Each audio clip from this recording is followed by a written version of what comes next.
Alkitab merupakan satu-satunya kitab suci yang memiliki otoritas tertinggi karena Alkitab adalah firman Allah. Jadi Alkitab ditulis oleh manusia yang diinspirasikan oleh Roh Kudus sehingga mampu menuliskan firman Allah. Bukti bahwa Alkitab berotoritas terdapat dalam kitab Yesaya 44 ayatnya yang ke-6 di mana tertulis, "Beginilah firman Tuhan."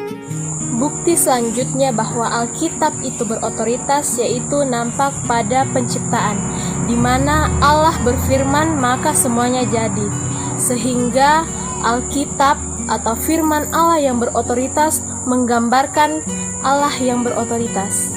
Kita juga bisa melihat bahwa nilai kebenaran dalam Alkitab sesuai dengan kehidupan sekarang ini. Contohnya, di dalam Alkitab tertulis bahwa Allah menciptakan manusia segambar dan serupa dengan Dia, yaitu imago Dei. Artinya, manusia itu sangat berharga di mata Allah. Implikasinya, kita harus saling menghargai satu sama lain. Bukankah nilai tersebut merupakan salah satu nilai dari hak asasi manusia?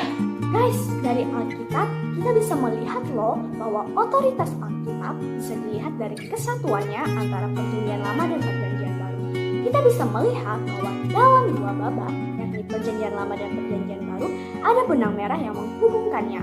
Semua isi Alkitab ini mengarah kepada satu pribadi, yakni Yesus Kristus, seperti yang terdapat dalam Lukas 24 ayat 44. Contohnya kita bisa melihat bahwa nubuat tentang kelahiran dan kematian Tuhan Yesus sudah tertulis jelas pada kitab Yesaya. Keren kan? Padahal beda zaman loh, tapi isinya sangat berkaitan. Kita juga bisa melihat bahwa isi dari Alkitab itu menyatakan karya Allah dalam keselamatan manusia, yaitu kita sebagai umatnya. Dalam Kejadian 3 kita bisa melihat manusia telah jatuh ke dalam dosa. Namun Tuhan telah mempersiapkan rencana keselamatannya untuk kita manusia yang berdosa. Nah, keren bukan? Ini melambangkan pengorbanan Tuhan yang sungguh luar biasa bagi manusia berdosa. Nah, jadi yuk baca Alkitab supaya kita lebih dalam lagi mengenal Allah yang benar. Sebagai firman Allah, Alkitab menyaksikan bahwa pengenalan dan pergaulan dengan Allah adalah mengenal dan bergaul dengan atribut-atribut Allah. Sangat jelas bahwa di dalam wahyu umum kita bisa melihat keberadaan dan karakter moral Allah, tetapi di dalam wahyu khusus ini yaitu Alkitab kita juga bisa melihat, mengenal dan kehendak Allah dengan benar. Salah satunya yaitu kasih-Nya. Ia menyelamatkan kita dengan mengorbankan dirinya untuk menebus dosa-dosa kita. Alkitab sebagai wahyu khusus membantu manusia untuk mengenal atribut-atribut Allah. Atribut Allah itu ada dua. Yang pertama yang bersifat communicable, artinya atribut tersebut bisa dikomunikasikan dan bisa dipahami oleh manusia dengan analogi. Sedangkan yang kedua adalah atribut yang bersifat incommunicable, artinya atribut tersebut susah dipahami oleh manusia walaupun menggunakan analogi.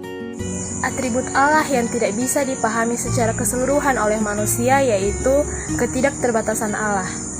Eksistensi Allah begitu sempurna, oleh karena itu Dia tidak terbatas baik dalam alam semesta, ruang ataupun waktu. Ketidakterbatasan ini nyata yaitu di dalam kekekalan Allah, di mana artinya bahwa Allah tidak terbatas di dalam waktu. Kita bisa melihatnya di dalam Mazmur 102 ayatnya yang ke-13. Selanjutnya, kebesaran Allah yang berarti Ia tidak dibatasi oleh ruang dan waktu. Ia melampaui segala batasan-batasan tempat, sebagaimana yang tercatat di dalam Yesaya 66 ayatnya yang pertama. Ia juga hadir di segala tempat dengan seluruh keberadaannya atau dirinya, yang tercatat di dalam Yeremia 23 ayatnya yang ke-23. Dari atribut moral kita tahu bahwa kebaikan Allah dapat didefinisikan sebagai kesempurnaan Allah dengan tanpa batas untuk berhubungan langsung dengan seluruh makhluk ciptaannya. Nah, kebaikan Allah itu bersifat umum. Hal ini bisa dibuktikan dari kitab Mazmur 145 ayat 9 yang menyatakan bahwa Tuhan baik kepada semua orang. Allah menunjukkan kekudusannya mutlak. Allah jauh lebih tinggi dan tak terbatas kemuliaannya. Kesucian Allah adalah kesempurnaan Allah di mana Ia secara kekal berkehendak dan senantiasa menjaga moralnya.